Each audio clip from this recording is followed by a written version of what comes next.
중에 항상 계시고 그 중에 항상 계시고 큰 영광 나타내소서.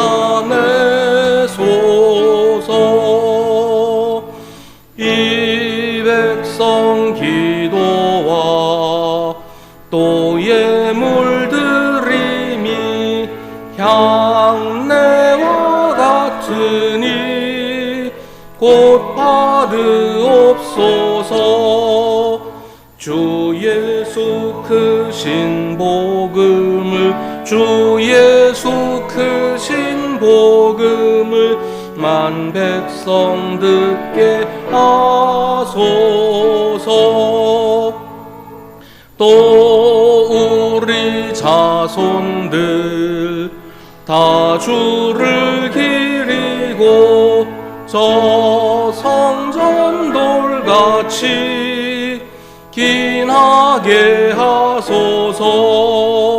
주 구원하신 능력을 주 구원하신 능력을 늘 끝날까지 주소서. 주 믿는 만민이 장진리 지키며 옛 성도들 같이 주 찬송하다가 저 천국 보좌 앞에서 저 천국 보좌 앞에서 늘 찬송하게 하소서.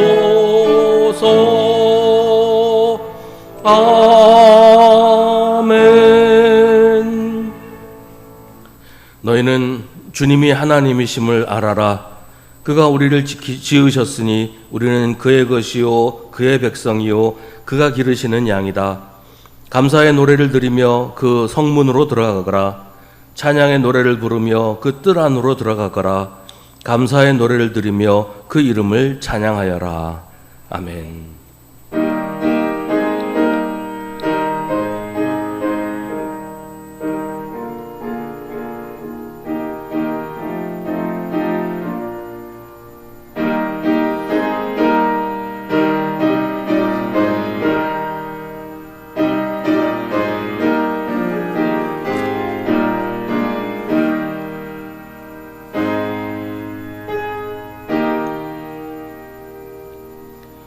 교회 머리이신 주님, 죄인인 저희를 십자가 보혈로 거듭나게 하시고 하나님의 자녀로 삼아주시는 은혜에 감사를 드립니다.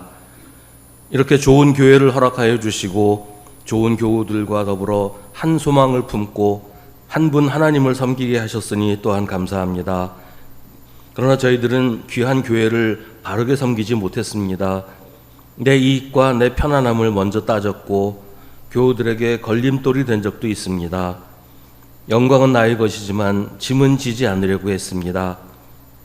내 눈에 들고는 보지 못하고 교우들의 눈에 있는 티를 보면서 정죄하고 다투기도 했습니다. 주님, 우리를 불쌍히 여기시고 용서하여 주옵소서. 이제 계속해서 우리 각자의 죄를 주님께 고백하고 회개하는 기도를 드립니다.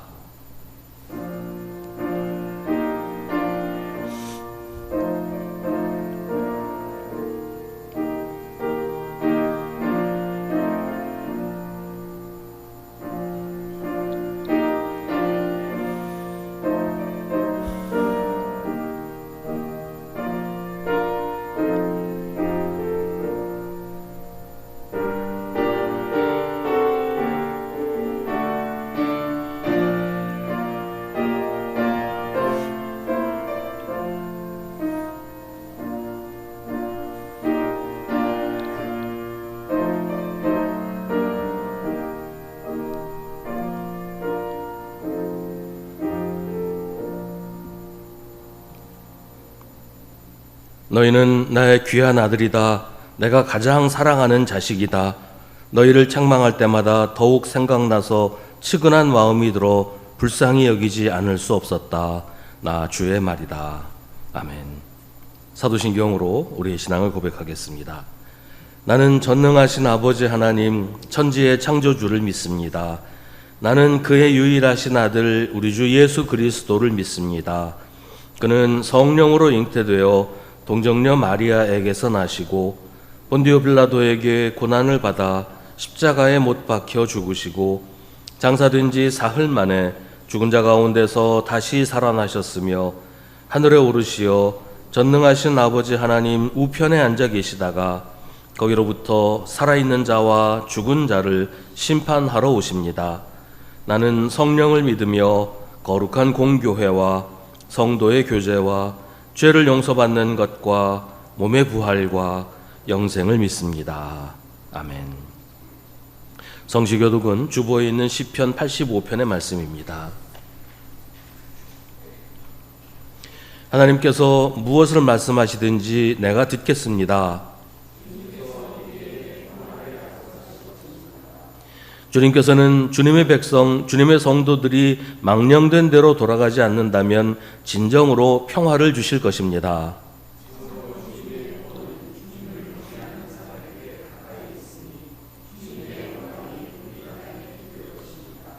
사랑과 진실이 만나고 정의는 평화와 서로 입을 맞춘다.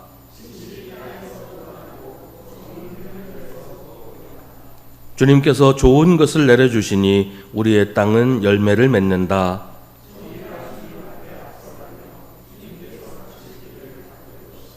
아멘.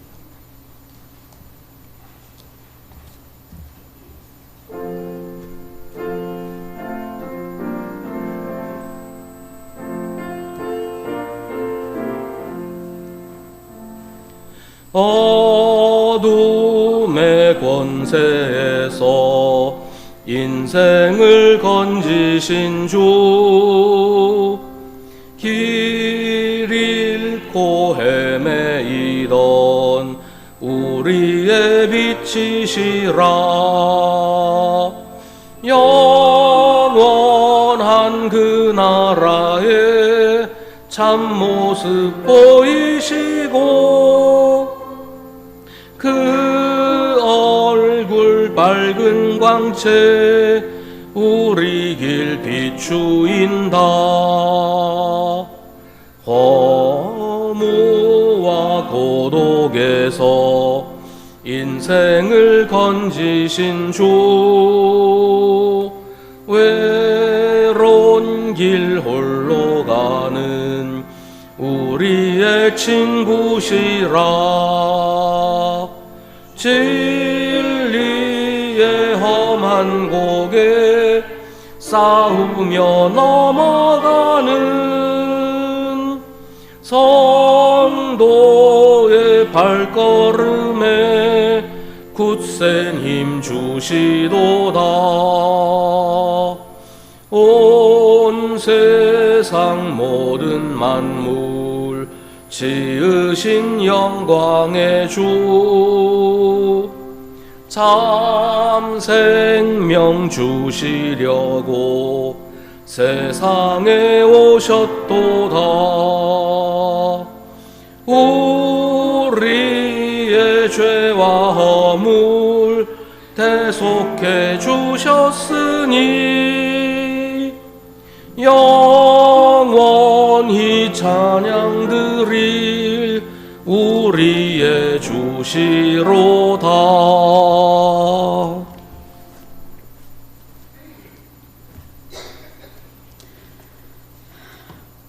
한없는 은혜와 자비로 저희들을 인도하시는 주님, 주님의 날에 찬양과 예배로 모일 수 있음에 감사드립니다.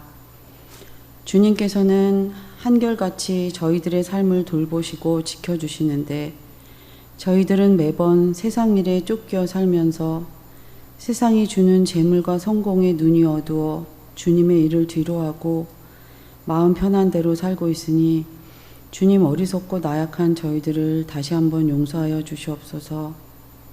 주님, 저희들의 마음이 주님 아닌 다른 것에 쏠릴 때마다 저희들을 붙잡아 주셔서 온전히 주님께 마음을 다하고 뜻을 다하여 주님만 믿고 의지할 수 있도록 도와주시옵소서. 주님, 세상은 참으로 고통 속에 신음하는 이들이 많습니다.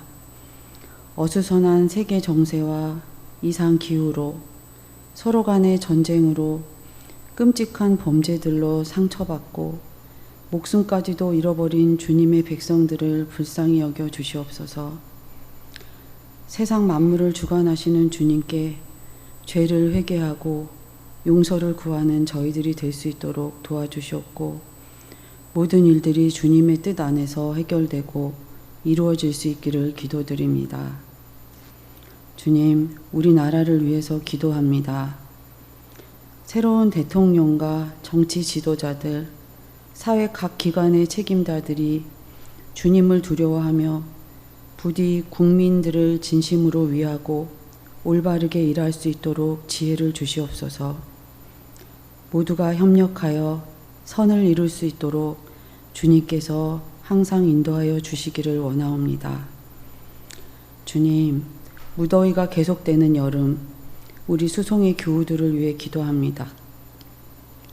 연로하여 건강이 좋지 않은 성도들, 질병으로 고통 속에 아파하는 이들, 준비하고 계획하는 일 중에 고민하는 이들, 경제적으로 어려움에 있는 이들, 어떠한 일이든지 주님께 기도하며 주님의 깊은 뜻을 헤아릴 수 있는 능력을 주시옵소서.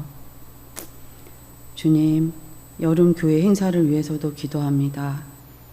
유치부, 아동부, 청소년부, 청년부, 전 교인 수련회, 참여하는 인원이 점점 줄어들고 있어 걱정되고 마음이 편치 않지만, 언제나 어디서나 주님이 함께 하시면 부족함이 없으며 항상 예비하시는 주님의 은혜가 가득하여 차고 넘치게 되리라 믿습니다.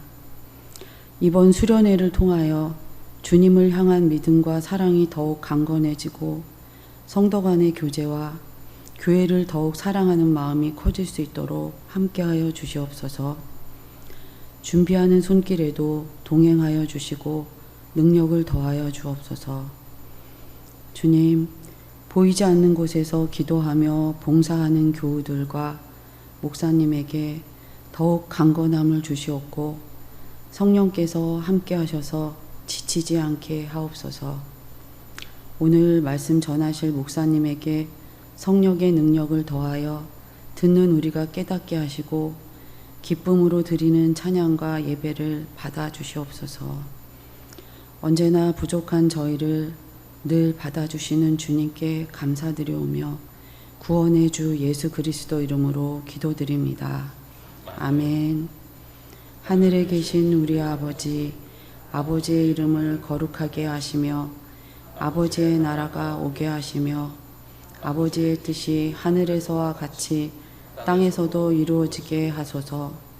오늘 우리에게 일용할 양식을 주시고 우리가 우리에게 잘못한 사람을 용서하여 준 것 같이 우리 죄를 용서하여 주시고 우리를 시험에 빠지지 않게 하시고 악에서 구하소서. 나라와 권능과 영광이 영원히 아버지의 것입니다. 아멘.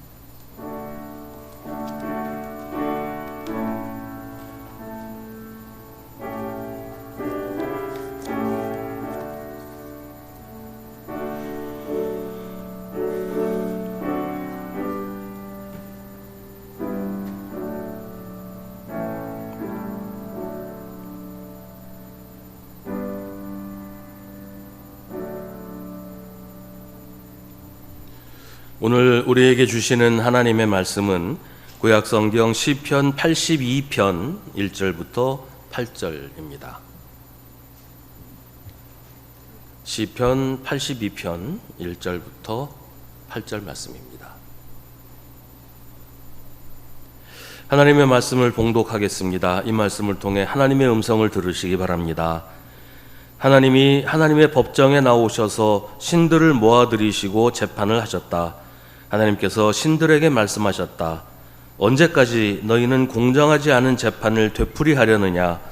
언제까지 너희는 악인의 편을 들려느냐? 가난한 사람과 고아를 변호해주고 가련한 사람과 궁핍한 사람에게 공의를 베풀어라. 가난한 사람과 빈궁한 사람을 구해주어라.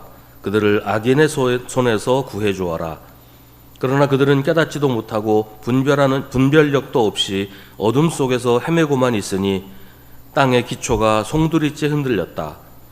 하나님께서 말씀하셨다. 너희는 모두 신들이고 가장 높으신 분의 아들들이지만 너희도 사람처럼 죽을 것이고 여느 군주처럼 쓰러질 것이다. 하나님, 일어나셔서 이 세상을 재판하여 주십시오. 온 나라가 하나님의 것입니다. 아멘. 이것은 하나님의 말씀입니다.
아멘.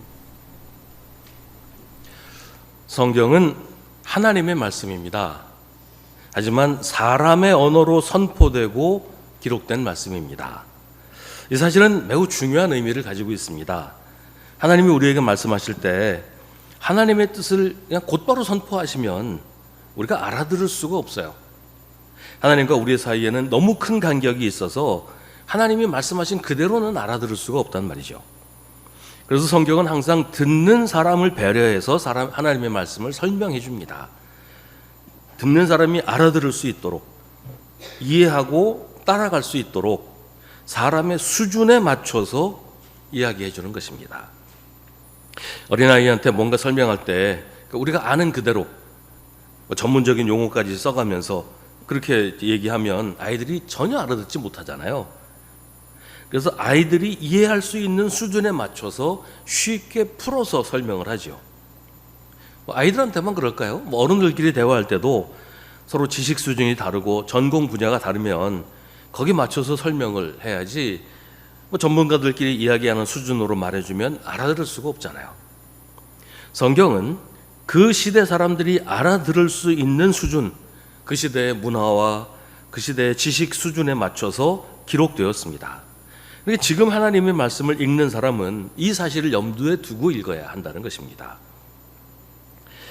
또 한 가지 알아야 될 것은 성경의 여러 책들은 각각 고유의 장르가 있다는 거예요. 문학도 있고 역사도 있고 무슨 선언문도 있고 탄원서도 있습니다. 비유도 있고 풍자도 있습니다. 성경에 시와 소설이 있다, 문학이 있다, 이 얘기는 지어낸 이야기가 있다는 얘기가 아니고 소설이나 시나 이런 형식을 빌려서 하나님의 말씀을 선포했다는 겁니다. 이런 장르를 무시하고 성경을 읽으면 엉뚱한 해석을 하게 돼요. 마치 수학책을 읽으면서 거기서 국어를 배우려고 하는 그런 꼴이 된다는 것이죠. 오늘 시편의 시는 그야말로 시라는 것을 우리가 염두에 둘 필요가 있습니다. 시라고 하는 은유와 풍자와 이런 문학적인 표현들이 가득 차 있는 그런 책이고 또 그 시대 사람들이 알아들을 수 있는 그런 표현을 했다고 하는 것을 염두에 두고 읽어야 한다는 것입니다. 오늘 이 시는 하나님께서 하나님의 법정에 신들을 모아들이시고 말씀하시는 장면을 노래합니다. 그러면 우리의 신앙으로는 당황하게 되죠. 온 세상에 신은 오직 하나님밖에 안 계신다고 우리는 믿는데 하나님이 신들을 불러 모으셨다니 하나님 말고도 신들이 많이 있다는 얘기인가? 우리가 잘못 믿고 있는 것인가? 이런 생각도 들 수 있잖아요. 근데 사실 이 시가 기록되던 시대에는 사람들이 이런 표현을 당연하게 받아들였어요.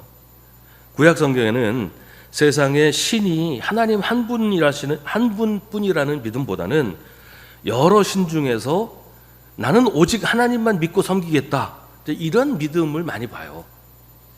그 시대 사람들은 그렇게 생각을 했다는 겁니다. 신약에서도 그렇지만 구약 성경에서는 여러 신을 섬기는 종교와 치열한 싸움의 흔적을 곳곳에서 볼 수 있습니다.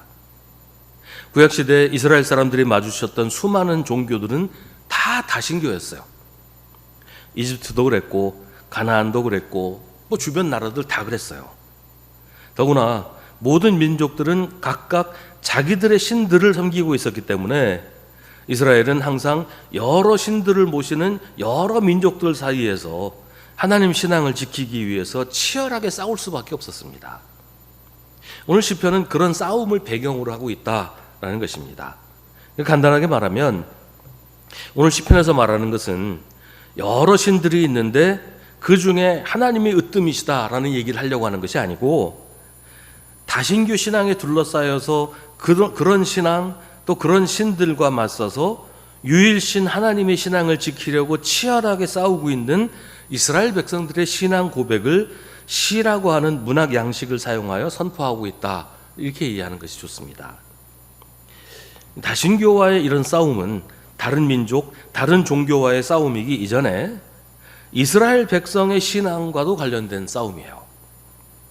이스라엘 백성들은 항상 이런 종교, 이런 신앙들에 기울어지는 경향이 있었기 때문입니다. 이집트에서는 이집트의 신들에게 마음을 빼앗겼고 가나안에서는 가나안의 신들에게 매혹되었습니다.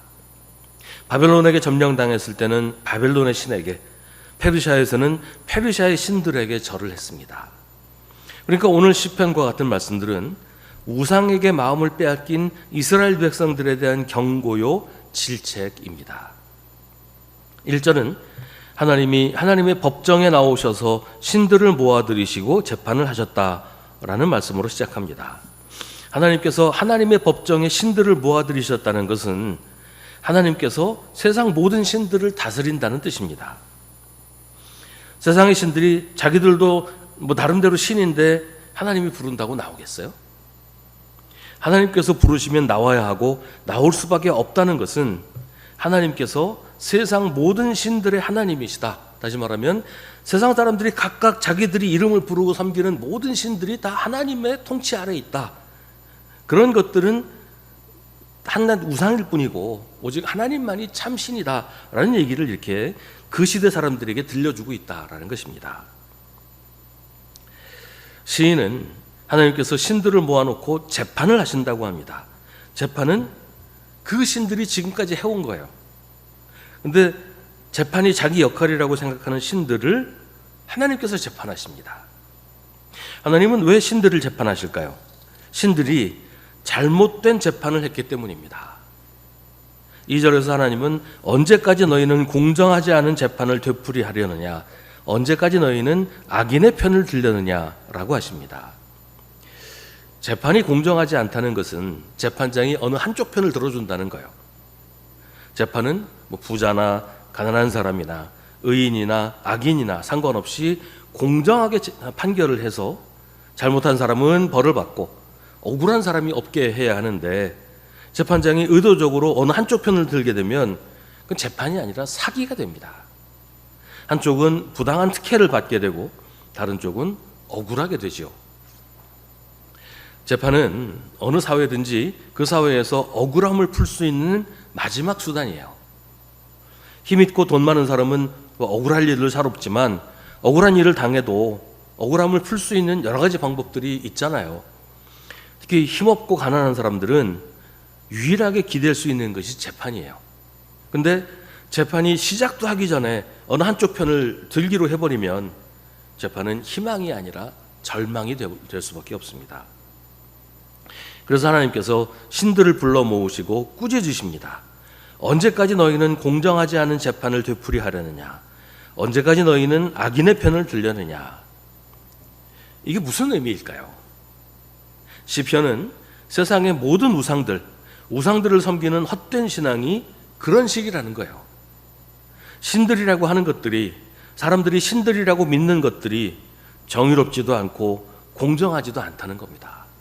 오히려 악한 자들의 편을 들어주면서 가난하고 힘없는 사람들을 괴롭히고 짓밟는 일을 할 뿐이라는 거죠. 생각해보면 정말 그래요. 우상에게 재물을 바치는 사람들이 무엇을 기대하면서 그렇게 할까요? 세상에 정의와 평화가 이루어지기를 바라서 우상한테 재물을 바치고 우상에게 절을 하고 그럴까요? 그런 사람이 있기는 할까요? 우상이 하는 일은 자기한테 재물을 많이 바치는 사람한테는 복을 주고 그런 사람들의 편을 들어주어서 그들이 뭐 악한 일을 하건 범죄를 저지르건 상관없이 복 주고 잘 되게 해준다는 거잖아요. 세상의 우상 가운데 정의와 공평을 말하는 우상이 있기는 한가요?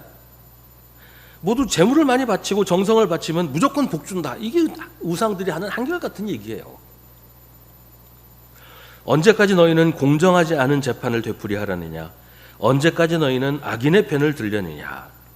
하나님께서 세상의 신들을 불러 모아놓고 하시는 말씀이지만 사실은 그런 신들을 섬기는 사람에게 하시는 말씀인 거죠. 우상을 섬기는 이유가 뭐겠어요? 죄를 지었어도 무사하기를 바라는 거잖아요. 재물을 많이 바치면 나쁜 일을 해도 부자가 되고 악한 일을 해도 잘 살게 되고 그렇게 될 거라고 기대하니까 우상에게 재물을 바치는 거란 말이죠. 간혹 하나님도 그런 분이라고 생각하는 사람이 있습니다. 그건 하나님을 우상으로 섬기는 거예요. 하나님은 그런 우상들을 꾸짖으십니다. 그런 우상을 숭배하는 사람들에게 어리석다고 나무라시는 겁니다. 하나님을 섬기는 이스라엘 백성들이 그런 우상에게 마음을 빼앗기는 건 정말로 어리석은 일이라고 하시는 겁니다. 하나님이 그런 모든 신들을 재판하시는 재판장이신데 피고로 하나님 앞에 머리를 조아리고 있는 신들을 섬기는 건 얼마나 바보 같은 짓이냐는 거죠. 3절과 4절은 올바른 재판에 대해서 이야기합니다. 가난한 사람과 고아를 변호해주고 가련한 사람과 궁핍한 사람에게 공의를 베풀어라. 가난한 사람과 빈궁한 사람을 구해주어라. 그들을 악인의 손에서 구해주어라. 이게 공정한 재판이고 올바른 판결이라는 겁니다. 이건 우상들에게 하시는 말씀이라기보다 우상에게 치우친 사람들, 우상의 방식을 따라 살려는 사람들에게 하시는 말씀이지요. 하나님의 뜻은 우상과 다르다는 거예요. 하나님의 재판은 가난한 사람과 고아를 변호해 주는 것입니다. 왜냐하면 그런 사람들은 편들어 줄 사람이 없기 때문이에요. 힘이 없어서 억울하게 당하고도 어디 가서 하소연할 때도 없는 사람들을 도와주고 편들어 주라 하는 겁니다. 그 사람들이 죄를 짓고 잘못을 했는데도 무조건 편들어 주라 그런 얘기는 아니에요. 힘이 없어서 억울한 일을 당하는 사람이 없게 하라는 겁니다. 하나님은 가련한 사람과 궁핍한 사람에게 공의를 베풀라고 하십니다. 가끔 그런 얘기하는 사람들을 봐요. 가난한 사람은 자기가 잘못해서 자기가 게을러서 가난하게 된 거니까 도와줄 필요 없다. 어떤 사람도 그러죠. 왜 내 세금 가지고 가난한 사람 도와주냐, 뭐 이런 얘기를 하는 사람이 있어요. 근데 세상이 그렇게 단순하지 않아요. 가난한 사람이 가난하게 된 것이 오로지 그 사람의 잘못이 아닌 경우가 대부분이고, 부자가 부자 된 것도 자기 능력만 가지고 된 게 아니란 말이죠. 세상이 그렇게 단순합니까? 하나님은 적어도 세상이 공정해야 한다고 하십니다. 세상이 공정하려면 억울한 사람이 없어야 됩니다. 재판은 억울한 사람의 억울함을 풀어주는 것이어야 합니다. 무조건 가난하다고 힘이 없다고 편들어 주라 하는 게 아니에요. 공정하게 해야 된다는 거예요. 4절 말씀처럼 그들을 악인의 손에서 구해주는 것이라 해야 한다는 겁니다. 세상에서 성공했다고 해서, 돈이 많고 권력이 있다고 해서 무작정 편들어주는 것은 하나님이 책망하시는 일입니다. 그렇다고 가난하고 힘이 없다고 무조건 편들어주라는 것도 아니에요. 하나님은 적어도 우리가 공정하게 판단하고 행동하라고 하십니다. 특히 힘이 없어서 억울한 일을 당하고도 하소연할 곳 없는 사람들을 기억하고 그들의 편이 되어주라는 겁니다. 하나님이 불러 모으신 세상의 신들은 그렇게 하지 않았습니다. 5절은 그러나 그들은 깨닫지도 못하고 분별력도 없이 어둠 속에서 헤매고만 있으니 땅의 기초가 송두리째 흔들렸다고 합니다. 공정하지 못한 세상은 기초가 흔들리는 취약한 것이라는 말입니다. 아무리 화려하고 높이 쌓아 올렸어도 공정하지 못한 세상은 약간만 흔들려도 속절없이 무너져 버리는 허망한 세상이라는 거죠. 공정하지 못하고 정의롭지 못한 세상은 그렇게 허무하고 취약합니다. 하나님의 말씀을 기초로 해서 세우지 않았기 때문에 그렇습니다. 오늘 시편은 다신교의 우상들에게 하나님이 하시는 말씀으로 되어 있습니다. 그런데 실제로 그런 신이 있는 것도 아니고 그런 신들에게 말씀하시는 게 무슨 의미가 있을까요? 6절에서 하나님은 너희는 모두 신들이고 가장 높으신 분의 아들들이지만 너희도 사람처럼 죽을 것이고 여느 군주처럼 쓰러질 것이라고 하십니다. 그러니까 오늘 시편의 말씀은 신들에게 하신 말씀이 아니고 그런 다신교의 신들, 우상을 섬기는 이스라엘 백성들의 지도자, 왕과 귀족들과 종교 지도자들, 재판을 하는 위치에 있는 사람들에게 하시는 말씀이라는 얘기입니다. 그들은 하나님의 이름으로 재판을 하고 그들의 판결은 신적인 권위를 주장하는데, 근데 이들의 판결을 보면 하나님의 뜻과는 정반대로 우상의 재판을 한다는 말이에요. 왜냐하면 그들이 하나님을 떠나서 우상들에게 기울어져 있기 때문입니다. 오늘 시에서 하나님께서 세상의 신들을 불러 모으셨다고 하는데 그 말은 세상의 우상을 섬기고 우상의 재판을 하는 이스라엘의 통치자와 재판관들을 불러 모으셨다라는 뜻이에요. 하나님은 그들에게 너희가 내 이름으로 재판을 하고 하나님 행세를 하고 있지만 너희도 사람처럼 죽을 것이고 여느 군주처럼 쓰러질 것이라고 경고하십니다. 왜냐하면 그들이 하는 재판이 하나님의 뜻대로가 아니고 세상의 우상들을 따라하는 것이기 때문입니다. 또한 이 말씀은 그런 왕들과 재판관들을 하나님처럼 떠받들고 섬기고 따라가는 사람들에게 하시는 말씀이기도 합니다. 왕과 귀족들과 지도자들이 그렇게 하니까 백성들로 따라서 우상을 섬기고 우상에게 마음을 빼앗겨서 불의와 범죄에 빠져서 하나님을 버리고 하나님의 뜻을 무시하며 살고 있습니다. 지도자들이 하는 공정하지 않은 불의한 재판에 박수를 치고 악인의 편을 들고 있습니다. 깨닫지도 못하고 분별력도 없이 어둠 속에서 헤매고만 있는 것입니다.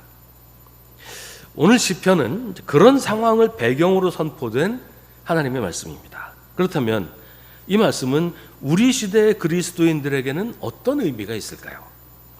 이 말씀을 통해 오늘 우리에게 하나님은 무엇을 말씀하고 계실까요? 우리는 하나님이 오직 한 분이신 유일하신 하나님이라고 믿습니다. 세상에 하나님 말고 다른 신은 없다고 고백합니다. 그런데 우리 믿음이 그렇지 않을 때가 많아요. 우리의 마음이 하나님 말고 다른 것에게 기울어질 때가 종종 있다는 겁니다. 하나님의 기준에 미치지 못하는 지도자를 하나님처럼 떠받들기도 하고 어떤 사람이나 이념이나 가치관에 절대적인 권위를 부여하고 마치 우상처럼 섬기기도 합니다. 우리 기독교인들은 누구 아니면 안 돼라는 말은 해서 안 됩니다. 하나님 말고 누구도 그 사람 아니면 안 되는 사람은 없습니다. 누구도 절대적이지 않고 누구도 잘못하지 않는 사람은 없어요. 우리는 모든 사람을, 모든 가치를 하나님 앞에서 상대화해야 합니다. 그 사람이 우리보다 조금 더 알고 우리보다 조금 더 잘할 수는 있어요. 하지만 하나님 앞에 서면 다를 게 아무것도 없다는 거예요. 오직 하나님만이 절대적이시고 오류가 없으신 완전하신 분입니다.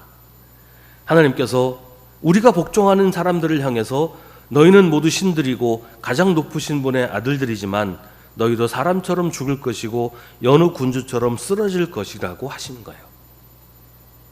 때로는 우리가 하나님을 마치 우상처럼 섬기기도 합니다. 하나님을 나의 목적을 위한 수단으로 이용하려고 하기도 합니다.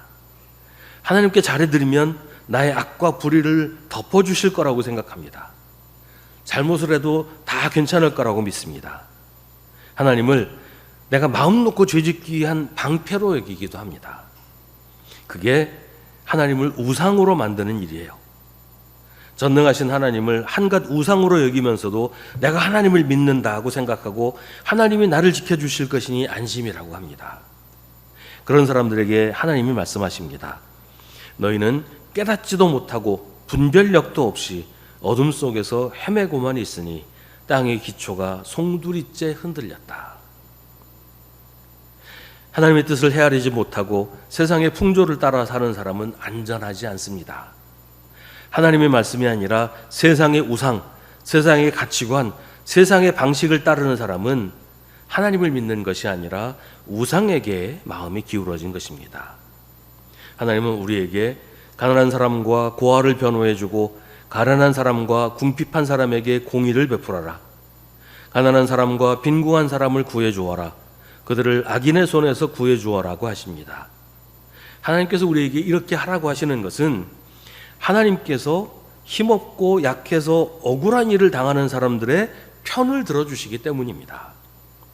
하나님께서 가난한 사람과 고아를 변호해 주시고 가난한 사람과 궁핍한 사람에게 공의를 베푸시는 분이기 때문에 하나님을 섬기는 사람이라면 하나님의 편을 들어서 그렇게 해야 한다는 것입니다. 오늘 말씀 그대로 하나님은 하나님의 백성들을 악인의 손에서 구해 주십니다. 우리가 힘이 없고 약하더라도 하나님은 강하시고 공의로우셔서 우리를 도우시고 우리를 구원하십니다. 우리가 악에 기울어지지 않고 세상의 우상들, 헛된 힘들에게 마음을 빼앗기지 않으면 하나님은 우리 편이십니다. 우리 편을 들어주시고 우리를 구해주십니다. 그러니 우리는 하나님의 뜻을 헤아리고 그 뜻대로 행해야 합니다. 세상의 그릇된 기준에 마음을 빼앗기지 말고 잘못된 길로 접어들지 말고 세상의 헛된 우상에 마음을 빼앗겨서 어둠 속에서 헤매지 말고 오직 하나님의 뜻을 분별해서 그 뜻에 순종해야 합니다. 우리 눈에 보이는 우상뿐만 아니라 돈이나 권력이나 명예나 이념이나 사상 혹은 어떤 사람에게 마음을 빼앗기기가 쉽습니다. 이런 것들이 우리의 삶을 지배하고 우리의 판단을 흐리게 할 때 우리가 하나님을 떠나서 우상을 섬기게 되는 겁니다. 우리 삶의 모든 부분에서 하나님의 주권을 인정하고 하나님의 말씀에 순종하지 않으면 너무 쉽게 우상에게로 기울어지게 됩니다. 하나님의 뜻이 아닌 모든 것은 무너질 것입니다. 우리도 오늘 시편처럼 하나님 일어나셔서 이 세상을 재판하여 주십시오. 온 나라가 하나님의 것입니다. 라고 고백해야 합니다. 그저 입으로 고백하는 것으로 끝날 것이 아닙니다. 우리 삶으로 이렇게 고백해야 합니다. 오직 하나님만이 참된 왕이시고 하나님만이 유일한 하나님이시라고 삶으로 고백하며 하나님의 백성으로 살아야 합니다.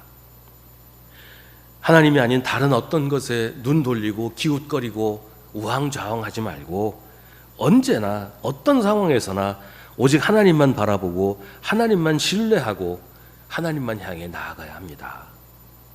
하나님이 나의 편이 되어주시고 공정하게 재판하셔서 우리에게 억울한 일이 없게 해주실 것입니다. 기도하겠습니다. 오늘 우리에게 주신 하나님의 말씀을 깊이 묵상하십시오. 이 말씀을 통해 지금 우리에게 말씀하시는 하나님의 음성을 들으십시오.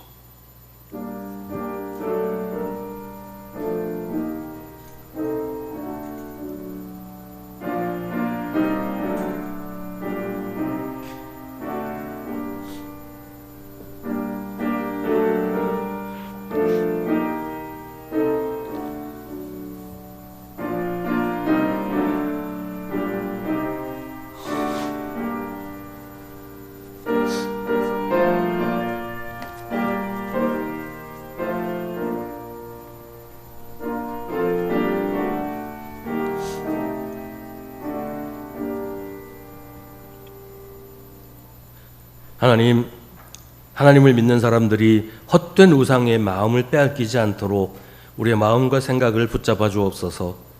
주님 말고 다른 신이 없다는 사실을 잊어버리고 여기저기 기웃거리지 않도록 우리에게 굳건한 믿음을 허락하여 주옵소서.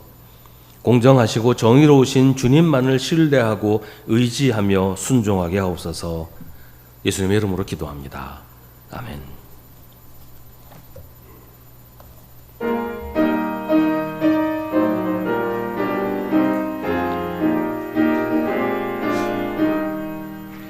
옳은 길 따르라 의의 길을 세계 만민의 참된 길 이 길 따라서 살기를 온 세계 전하세 만 백성이 나갈 길 어두운 밤 지나고 동튼다 환한 빛 보아라 저 빛 주 예수의 나라 이 땅에 곧 오겠네 오겠네 주 예수 따르라 승리의 주 세계 만민이 나갈 길과 진리요 참 생명 내 창검을 부수고 다 따르라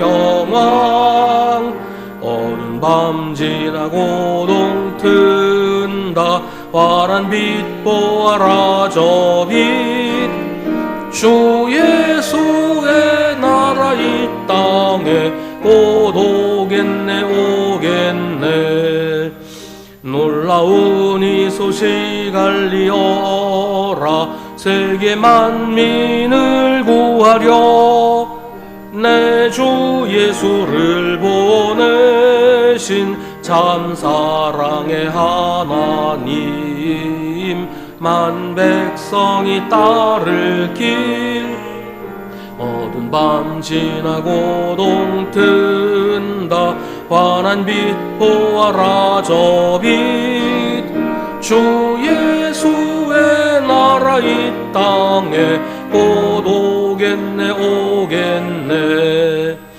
고난길 헤치고 찾아온 길 많은 백성을 구한 길 모두 나와서 믿으면 온 세상이 마침내 이 진리에 살겠네.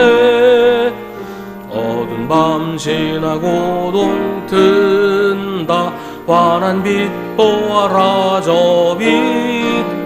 주 예수의 나라 이 땅에 곧 오겠네 오겠네.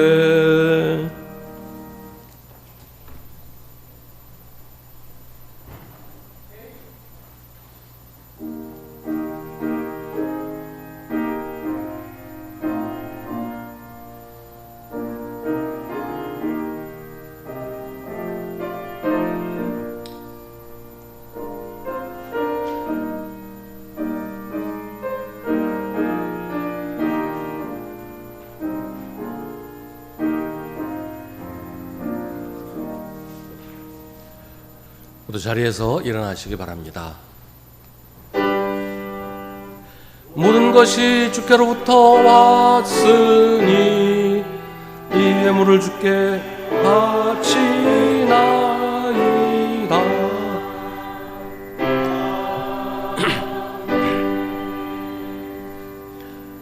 주님, 이 시간 주님께 예물을 바치오니 받아주시옵소서.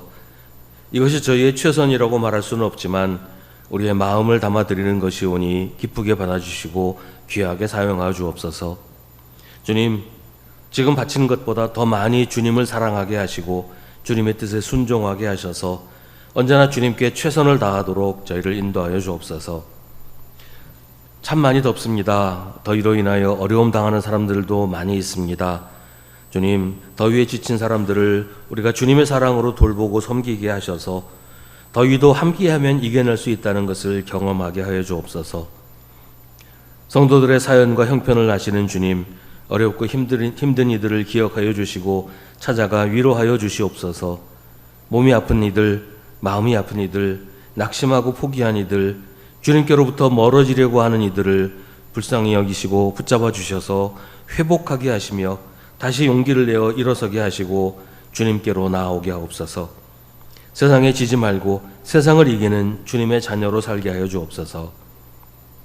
교회학교 여름 행사를 준비하고 있습니다.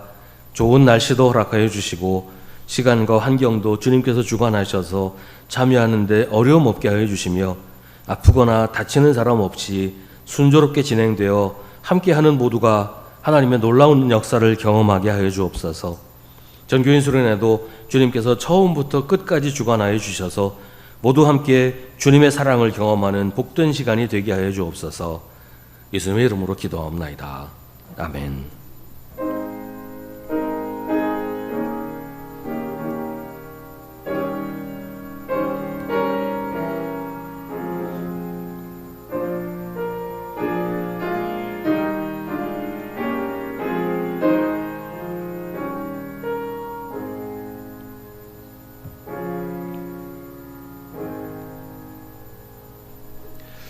잠시 자리에 앉으시기 바랍니다. 우리 함께 예배드린 성도들과 인사 나누겠습니다. 주님의 이름으로 문안하시고 인사하십시다. 매일 저녁 9시에 교회를 위해서 기도하실 때 이번 한 주간은 전교인 수련회와 교회학교 여름 행사를 위해서 기도하시기를 바랍니다. 2부 예배 후에 남녀 각 선교회별로 선교회 모임을 합니다. 다음 주 오후 1시 30분에는 주일 오후 선교 공부를 합니다. 교회학교 여름 행사가 날씨를 비롯해서 좋은 환경 가운데 이루어지고 아무도 아프거나 다치는 일이 없도록 기도해 주시기를 바랍니다. 아동부 7월 26일, 27일, 청소년부 26일, 27일, 청년부는 26일 하루 진행합니다. 8월 1일, 2일, 1박 2일 동안 양평 코바코 연수원에서 2025 전교인 수련회를 합니다. 아마 오늘까지는 신청을 하셔야 인원 파악이 돼서 식사라든지 뭐 이런 거 다 결정할 수 있으니까요. 오늘까지 신청서를 꼭 내주시고 신청서를 혹시 못 내시더라도 말로라도 참석하겠다고 밝혀주셔서 인원 파악을 할 수 있도록 협력해 주시기 바랍니다. 7월 20일 주일 공동식사는 사랑교구에서 준비합니다. 8월 3일 주일 공동식사는 충성교구에서 준비합니다. 오늘 김경숙 집사님 고 김영래 집사님 추모해서 떡을 봉헌하셨습니다. 강상효 권사님은 지금 건강 상태가 좀 많이 안 좋아지셔서 병원에 입원 중이신데 한동안은 병원에 계셔야 될 것 같다고 합니다. 우리 지금 건강 안 좋으신 분들이 많이 계시는데 기억하시면서 위해서 기도해 주시기 바랍니다. 제가 우리 함께 중보의 기도를 드리겠습니다. 오늘은 연로하신 성도들을 위해서 함께 기도하겠습니다. 지금 연로하신 성도들 중에 교회 나오지 못하고 계신 분들이 여러 분 계시는데 다 건강 문제로 못 나오신 분들이 많습니다. 또 무더위 때문에 특히 이제 연로하신 분들 건강을 해치기가 참 쉬운 이런 때인데 우리 연로하신 성도들 기억하시면서 건강하시도록 또 세상에 사시는 동안은 힘들지 않게 복되게 사시다가 하나님 부르실 때 가실 수 있도록 우리 연로하신 성도들 위해서 기도하겠습니다.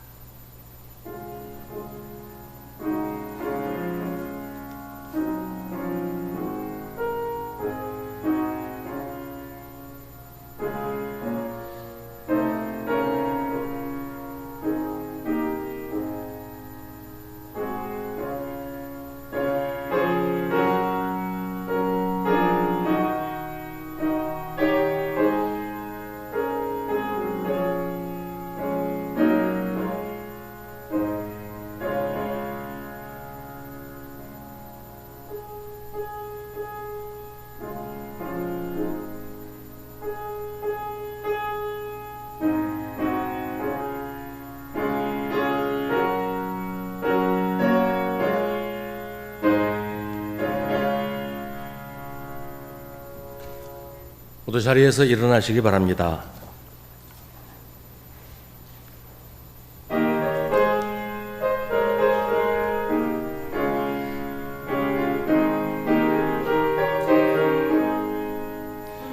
어두운 밤 마음에 잠겨 역사의 어둠 짙었을 때에 계명성 동쪽에 밝아 이 나라 여명이 왔다. 고요한 아침의 나라 빛 속에 새롭다. 이 빛 삶 속에 얽혀 이 땅에 생명 탐로아간다. 옥토의 뿌리는 깊어 하늘로 줄기가지 솟을 때 가지잎 억마늘에요 그 열매 만민이 산다. 고요한 아침의 나라 일꾼을 부른다. 하늘 씨앗이 되어 역사의 생명을 이어가리. 맑은 샘 줄기